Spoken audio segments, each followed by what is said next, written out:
여러분 안녕하십니까? 9월 2일 토요일 광주 MBC 뉴스투데이입니다. 먼저 주요 뉴스입니다. 문재인 정부 출범 이후 첫 정기국회가 시작된 가운데 5.18 특별법 제정 등 지역의 현안들이 어떻게 처리될지 주목됩니다. 기아자동차의 통상임금 소송 결과가 다른 사업장에도 영향을 주고 있습니다. 통상임금 소송을 진행하거나 준비하는 노조가 늘고 있습니다. 박정희 정권 시절 간첩단 조작 사건으로 사형된 박노수 씨의 유족에게 국가가 23억 원을 배상하라는 판결이 나왔습니다. 섬과 육지를 연결하는 다리 덕에 접근성이 개선되고 있지만 주민 이탈이라는 부작용도 낳고 있습니다. 문재인 정부 출범 이후 열리는 첫 정기국회가 일정을 시작했습니다. 우리 지역으로서는 5.18 특별법 등 법률안 통과를 바라는 현안들이 있어서 이번 국회에 거는 기대가 큽니다. 김철원 기자입니다. 5.18 진상규명 최대 과제인 발포명령자 규명 문제. 문재인 정부가 의지를 보이고 있지만 이것만으로는 충분하지 않습니다. 사라지거나 조작된 자료를 밝혀내고 당시 발포명령에 연관됐을 인사들을 조사하려면 현재 국회 상임위에 발이 묶여있는 5.18 특별법 통과가 필요합니다. 하지만 자유한국당이 5.18 특별법을 마뜩치 않아 하고 있어 통과를 낙관할 수 없는 게 현실입니다. 재발 방지를 위해 5.18 관련법 재개정안 국회 통과를 촉구한다. 에너지밸리 특별법은 광주 전남 지역의 미래를 위해 통과가 시급한 법안입니다. 에너지밸리의 기반 시설을 구축하고 기업들을 위한 세제 지원 내용을 담고 있는 이 법안은 문재인 정부의 100대 국정과제에도 포함됐습니다. 장병환 의원 등이 올해 초 발의했지만 특정 지역을 위한 법안 아니냐는 산자부의 부정적 의견에 가로막혀 있는 상태입니다. 현 정부와 여당에서도 100대 과제에 지금 포함이 되어 있기 때문에 적극적으로 추진하려고 하고 있기 때문에 저희들이 다른 당들의 협조를 얻어서 이번에 확실하게 통과시키도록 하겠습니다. 이 밖에도 문화도시 특별법의 시효를 오는 2026년에서 2031년으로 5년 연장하는 내용의 개정안과 함께 광주 군공항 이전을 위해 이전 지역 지원 사업에 국고보조금을 지원한다는 내용의 특별법도 국회 통과를 기다리고 있습니다. 정권 교체 이후 순조롭게 추진되는 것처럼 보이던 지역 현안들이 국회 관문을 넘을 수 있을지 주목됩니다. MBC 뉴스 김철원입니다. 정부 예산안에 광주 전남 지역의 주요 SOC 예산이 대부분 반영되지 않은 것과 관련해 국민의당이 연일 정부를 성토하고 있습니다. 국회 예결특위위원인 국민의당 황주홍 의원은 호남 SOC 예산이 대폭 삭감된 것은 호남 발전의 계기를 빼앗는 문재인 정부의 사다리 걷어차기라고 주장했습니다. 황 의원은 요구액의 95%가 삭감된 호남 고속철도 2단계 사업과 85%가 삭감된 광주 완도 간 고속도로 건설 사업 등을 대표적인 사례로 꼽았습니다. 어등산 관광단지 개발 사업이 각계의 이해 충돌로 해법을 찾지 못하고 있습니다. 광주시는 어등산 관광단지 민관위원회를 열어 개발 방안에 대해 논의했지만 어등산 인근 주민과 중소상인 등의 찬반 의견이 첨예하게 대립하면서 결론을 내지 못했습니다. 광주시는 민관위원회에서 합의점을 찾아가겠다는 방침이지만 특히 대규모 판매시설 입점에 대한 이해가 충돌하면서 사업이 장기 표류할 가능성이 커지고 있습니다. 기아차 통상임금 소송에서 노조가 승소하면서 통상임금 소송에 사회적 관심이 쏠려 있습니다. 소송을 새로 준비하거나 결과를 기다리는 사업장이 늘고 있고 노사 간 대화로 통상임금 문제를 해결하는 움직임도 보이고 있습니다. 김인정 기자가 보도합니다. 통상임금 소송을 진행 중인 100인 이상 사업장은 전국적으로 115개 기업. 기아자동차뿐 아니라 광주 전남 지역에서도 많은 사업장들에서 수년째 통상임금 소송이 진행 중입니다. 이미 1심에서 수십억 원대 소송에서 승소하고 2차 소송을 진행 중인 노조도 있습니다. 지금 판결 났던 것은 이제 고법으로 2차 2심을 하고 있고요. 2차 1심으로 소송을 제기했다고 보시면 돼요. 기아차 노조의 이번 4천억 원대 승소 등 노조들의 잇따른 통상임금 소송 승소는 다른 사업장에도 영향을 미치고 있습니다. 통상임금과 관련해 새롭게 소송을 진행하거나 준비하려는 사업장도 있습니다. 일부 노사 간에는 통상임금 문제를 법정으로 가져가기 전에 단체 협약으로 풀고자 하는 움직임이 감지되고 있습니다. 그리고 법으로 가면 노사 간에 서로 이제 감정 싸움으로 가는 거잖아요. 그것을 알았기 때문에 노사 간에 서로 양보할 것은 양보하고 타협해가지고 교섭 테이블 안에서 충분히 서로가 만족할 수 있을 만한 안으로 합의가 된 것 같습니다. 정당한 대가를 요구하는 노동자들의 빗발치는 요구가 노사관계 악화나 경제 위축으로 이어질 수도 있다는 일부의 우려 속에 정부는 통상임금 기준 마련에 나서기로 했습니다. MBC 뉴스 김인정입니다. 정부와 자치단체에서 거동이 불편한 장애인들을 위해 활동보조인을 지원해주고 있습니다. 그런데 병원에 한 달가량 입원하게 되면 지원이 끊기게 돼 있는 규정 때문에 몸을 움직일 수 없는 중증 장애인들이 위험에 내몰리고 있습니다. 송정근 기자입니다. 10년 전 생긴 욕창이 악화돼 최근 병원에 입원한 최중증 장애인 백모 씨. 몸을 움직일 수조차 없는 지체장애 1급이어서 정부로부터 24시간 활동보조 서비스를 지원받고 있지만 이 지원이 끊길 위기에 놓였습니다. 6개월가량 병원에 입원해 수술과 치료를 받아야 하는 상황인데 법 규정 때문에 서비스 지원을 받을 수 없기 때문입니다. 수술을 해가지고 퇴원해야 된다고 하면은 어떻게 합니까? 그러면은 저 같은 경우는 활동보조 끊겨버리면은 누가 저를 간병을 합니까? 현재 법 시행령은 의료기관에 입원할 경우 30일까지만 활동보조 서비스를 지원받을 수 있고 그 뒤로는 지원이 끊기게 돼 있습니다. 보건당국은 활동보조 서비스는 장애인이나 노인들이 사회생활을 할 수 있도록 도와주는 서비스지 병간호를 해주는 서비스가 아니라며 원래 법 취지에 맞게 지원돼야 한다는 입장입니다. 기본적으로 이건 대가 서비스입니다. 대가 서비스이기 때문에 그 원칙에 맞게 해야 되고 예외를 그렇게 인정을 한 거예요. 이 사업이 대가 서비스 할 필요가 없죠. 병원의 간병 서비스가 뭐가 달라요? 병원에 있는 간병인 지원하는 거. 전국적으로 백 씨처럼 최중증 장애인으로 분류돼 활동보조 서비스를 받고 있는 장애인은 모두 2천여 명.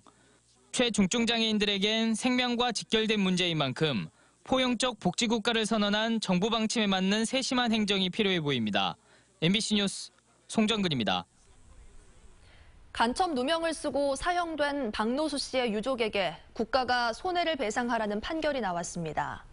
서울중앙지법 민사합의 26부는 박노수 씨 유족이 국가를 상대로 낸 소송에서 23억 4천만 원을 지급하라며 원고 일부 승소 판결했습니다.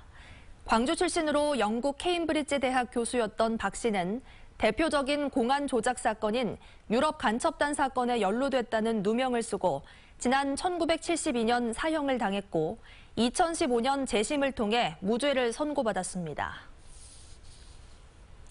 MBC와 KBS 등 한국의 공영방송이 지난 10년간 어떻게 망가졌는지를 기록한 다큐멘터리 영화 공범자들이 오늘 광주에서 특별 상영회를 갖습니다. 공범자들의 최승호 감독과 김민식 PD는 오늘 오후 4시 광주극장에서 특별 상영회를 가진 뒤 관객과의 대화를 가질 예정입니다. 공범자들은 이명박 박근혜 정권이 한국의 공영방송을 어떻게 망쳤는지를 생생하게 보여주고 정권에 부역한 공범자들을 찾아가 책임을 묻는 내용입니다. 광주 광산경찰서는 수천만 원의 돈을 빌려준 채권자를 둔기로 내려쳐 다치게 한 혐의로 44살 나모 씨를 붙잡아 조사하고 있습니다.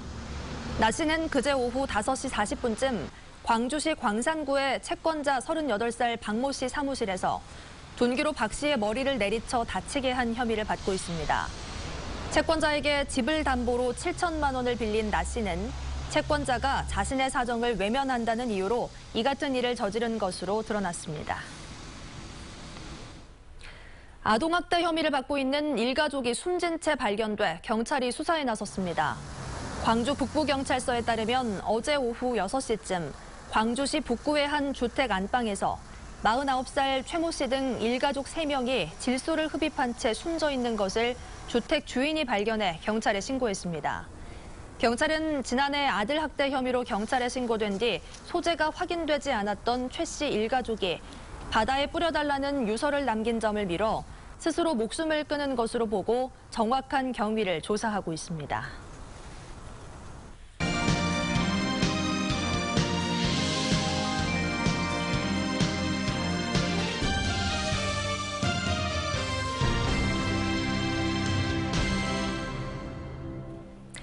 섬을 포함한 농어촌 지역의 대표적인 개발 사업 가운데 하나는 도로와 교량입니다. 접근성은 크게 개선되는 효과가 있는 반면 이른바 개발에 따른 새로운 소외 지역이 생겨나면서 자치단체마다 대책 마련에 부심하고 있습니다. 보도에 박영훈 기자입니다. 육지와 연결되는 다리가 개통되면서 해마다 100만 명 이상이 찾고 있는 완도군 신지면. 관광객이 몰리는 해안가 명소와는 달리 면사무소가 위치한 상가 지역은 썰렁합니다. 한때 하루 30명 이상이 찾던 이발소는 손님 한두 명이 고작이고 40년 넘게 거리를 지켜오던 상점은 끝내 문을 닫았습니다. 다리가 놓인 뒤 10년 만에 거의 모든 상가들의 매출이 3분의 1 수준으로 줄었습니다. 다리 댐시로는 더 워낙 없고 그렇게 나이도 먹고 그렇게 치였어요. 외곽 도로가 뚫린 농촌 마을도 사정은 마찬가지. 인구 감소에다 그나마 마을을 지나던 차량과 인파마저 줄면서 상가마다 울상입니다. 도로가 뚫리면서 자기가 사기 편한 데로 가서 움직이기 편한 데로 가고 있다.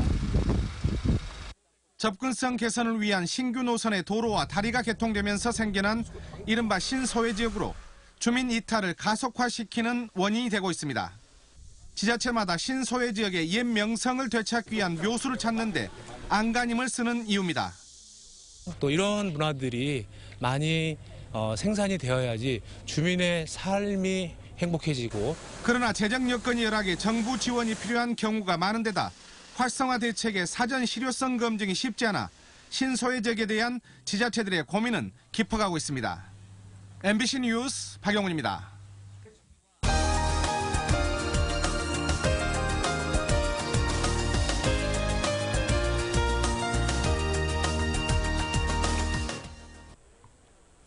삶에 찌든 도시인들에게 산이 주는 느낌은 남다릅니다. 특히 쉼없이 뿜어져 나오는 편백향은 몸과 마음을 재충전할 수 있는 활력소가 되고 있는데요. 전라도 기행, 오늘은 고흥 파령산의 편백숲으로 떠나보겠습니다. 김종수 기자입니다. 우거지고 빽빽한 편백나무 숲으로 신비로운 산책길이 눈에 띕니다. 파령산 일대 460헥타르에 조성된 편백숲은 지역민의 자산이자 방문객들의 쉼터입니다. 찌든 일상 속에서 벗어나 즐기는 숲속 탐방은 향긋한 산내음으로 시작합니다. 파령산은요, 오시게 되면은 편백나무가 이렇게 많이 심어져 있기 때문에 피톤치드로 해서 건강과 치유를 하실 수가 있습니다. 길을 걷다 만나는 다듬어지지 않은 원시림은 행복한 장애물이 돼주고 정상에서 바라보는 산자락은 다친 마음까지 탁 트이게 합니다. 완공을 앞둔 편백치유센터에서도 막바지 작업이 한창입니다. 시설 곳곳에서 은은하게 내뿜는 편백향은 벌써부터 방문객들의 기대감을 높여줍니다. 기분 좋은 땀방울이 마를 때쯤 마주치는 고즈넉한 미술관은 또 다른 마음의 안식처. 폐교를 거쳐 지역의 대표 명소화된 미술관은 소소하지만 의미 있는 작품들로 가득합니다.